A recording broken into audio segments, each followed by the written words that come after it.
Okay, so this is going to be me demonstrating how to print a foil proxy as properly. Here you can see that I'm just going to use acetone or nail polish remover and a cotton swab. I'm going to be blanking a Pokemon card because that's the easiest to do. In total, this took me about a minute to actually blink the Pokemon card and work on the Yu-Gi-Oh card. I sped it up so that way you don't have to really go through all of the motions and everything. But you can see Pokemon, same thickness as the card, but has some more diverse foil patterns. So that way, if you really want to explore it, you can. You don't really have to stress about the different varieties and everything.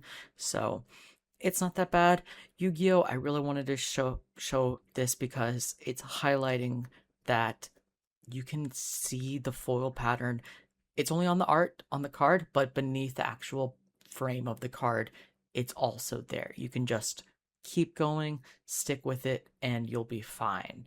So this is just I showed the final result. What's here, I'm gonna show you the different matte materials. I use clear matte from Ink-Aid, and I just use a foam brush to paint over the card. I do one layer on vertically, and then I do another layer on horizontally, so that way I rotate it 90 degrees. You got to let it dry for about an hour and a half, 2 hours overnight if you desire. So that way the card is fully coated, doesn't really affect the final result. That's fine. Next up, this is the paper that I printed. I just printed a basic sheet because it's not really relevant. Just make sure the height is 3.55. If you download from MPC, it typically automatically generates the correct height, but if not 3.55, that's all you need. I use double-sided tape on the full frame of the card so that way I can stick it on and make it as flush as possible. I just stick it on the rear feeder because it's not really relevant for how I do it. It's just goes in fine. You got to make sure that the orientation is correct, because if you don't, it might misprint a little bit and you almost wasted a lot of work. So now I'm going to show you the print quality.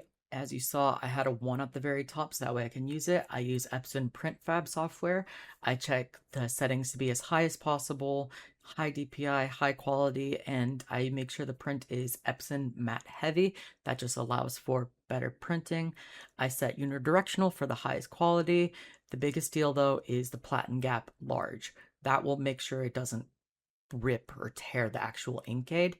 I make sure that you got to use the rear feed, otherwise it might try to print from the cassette at the bottom.